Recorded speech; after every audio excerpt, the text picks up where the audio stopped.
I'm a motor journalist and this is a car. The 2021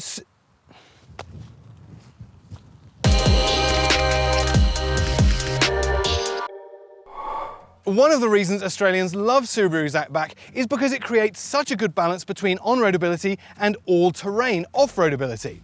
But this, believe it or not, is the 2021 version, and it's an all-new Outback.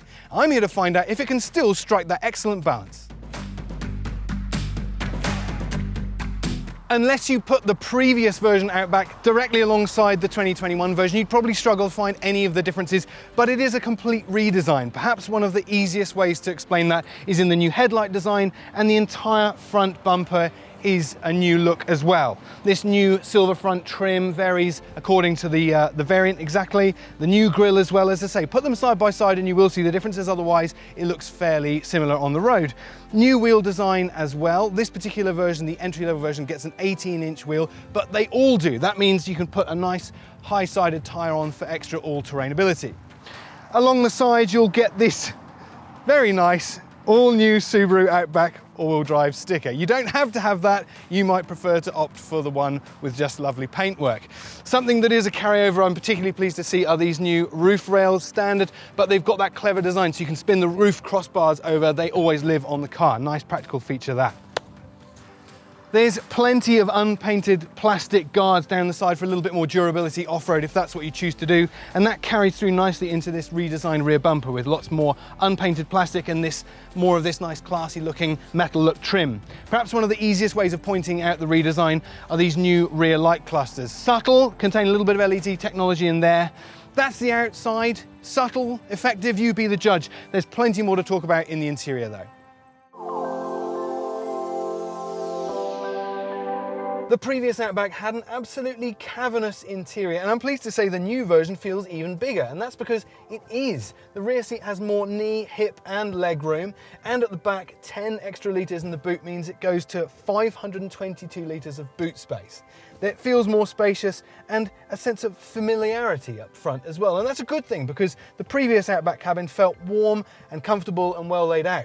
There's storage everywhere, cup holders in the middle with this clever little level changer there for smaller cups. I've got door pockets, this clever one around here for the passenger. There's a little pocket here for teaspoons, and then underneath that, another one. Space everywhere.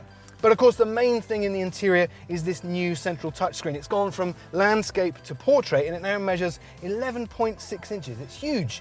And inside of that there's lots of new graphics and features.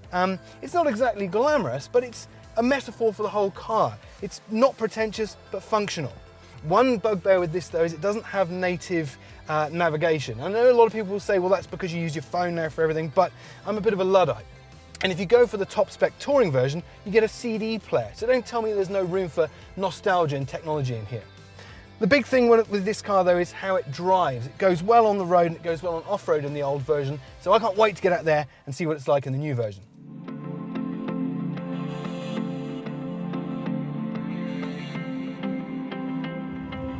On the outside, the new Outback doesn't look that different at all, which makes it all the more difficult to believe that under its skin it's all completely new.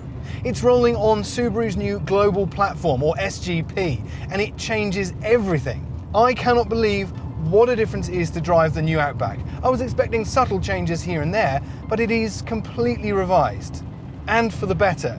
The new architecture means that it's lighter and stiffer, and you can feel that immediately, particularly on good roads like this. 1,660 odd kilograms doesn't sound like particularly lightweight, but for a car of this size and space, it's pretty respectable. And through some of these sweeping corners, it all just feels so composed and together.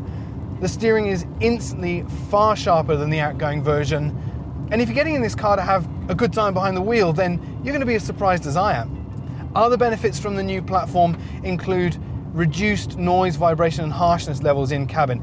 You can hear as we glide along this really coarse chipped surface that it's noticeably quieter than the old one, and the old one wasn't even that loud anyway.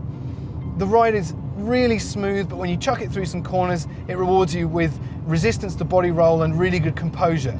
It recovers really nicely from big imperfections in the road, and it would be really comfortable for everyone in all seats, not just the most important person. It doesn't matter which of the three variants you go for, they're all powered by the same engine, a 2.5 litre, naturally aspirated flat 4 petrol. Now, that sounds a lot like the old one, doesn't it? But it's not. Subaru says 90% of that engine is new, and the result is actually very good, but still subtle. It sounds nicer, it's quieter when you're not using it, but actually has a more purposeful noise when you're getting up and about. And it's bolted to a CVT, continuously variable transmission.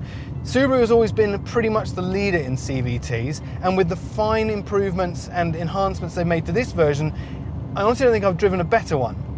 It's got 8 simulated gears in there, because of course the CVT is 1 speed effectively. But what it does is it simulates 8 gears to make it feel a bit more like a conventional transmission. It's a little bit lazy when you're trying to kick down through some of the gears, and it makes overtaking a bit of a struggle around about freeway speeds, but for all other use, it's a really good combination. 138 kilowatts is not massive or particularly sporty, but perfectly adequate for a car like this, and it's a little bit more power and torque than you get from the old version. With the 2021 range though, there is a notable omission, and it's an engine the United States market gets, but we're not going to just yet. A flat 4 turbo petrol, and that engine brings nearly 200 kilowatts to the new Outback. Now, can you imagine that in this car? It would just perfect the whole recipe. Of course, going through some of these corners in wet weather, I'm very happy we've got Subaru's symmetrical permanent all-wheel drive underneath me, a real sense of confidence in that. And even though we're not on particularly sticky tyres, it's amazing how much grip it finds in not particularly nice conditions.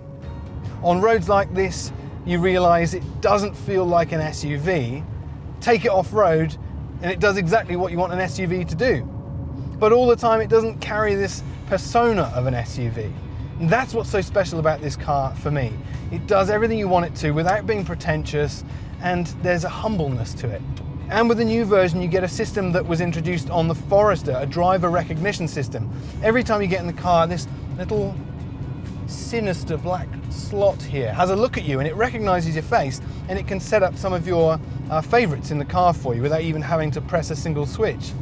It also acts as a driver monitoring system. And on the way up here, I drove past an RAF airfield, and I couldn't help but look at some of the planes. And it knew I was looking, and it gave me a warning and said, keep your eyes on the road. Clever stuff.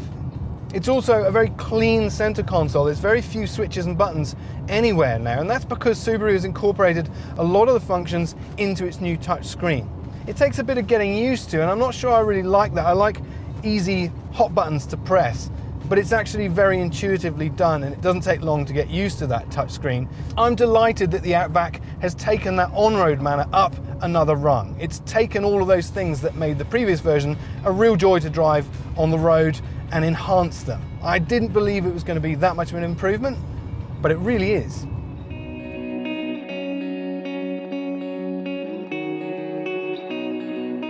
But there's one more thing to explore.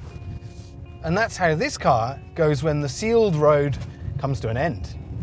One of the things that has always been so impressive about the previous Outback, and to some extent every Subaru, is the unexpected off-road ability that lies beneath those unassuming shells. And this is not exactly the most testing and taxing off-road I've ever done in a Subaru, but it does hint at some of that excellent all-terrain promise that the brand has always delivered. I've got permanent four-wheel drive, but if I get into any trouble or the way ahead looks particularly challenging, all I have to do is pop into the little car icon, hit X mode, and pick between snow and dirt or deep snow and mud. Okay, let's just calm down. Snow and dirt will do for today. And that sure-footedness that you feel on the road and in wet conditions like we've got today translates perfectly when the sealed road ends. On these loose surfaces, combination of sand and clay at times and gravel, you see where Subaru's reputation for all-terrain ability comes from. It just instills such a sense of stability and pushing through some of these corners, even though it's not particularly undulating. I'm not really getting much opportunity to test ultimate traction and grip. But you get that sense that the Outback really could take you anywhere within reason. You don't have to drive many Subarus to understand why the brand is so lauded among Australians. it does an awful lot for your cash. This is the entry-level Outback, and you get all of this for less than $40,000. That, to me, is nothing short of a bargain.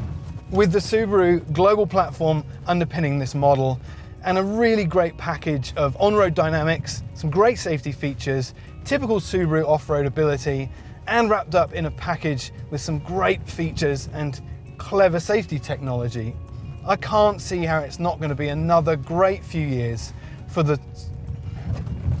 What was it again?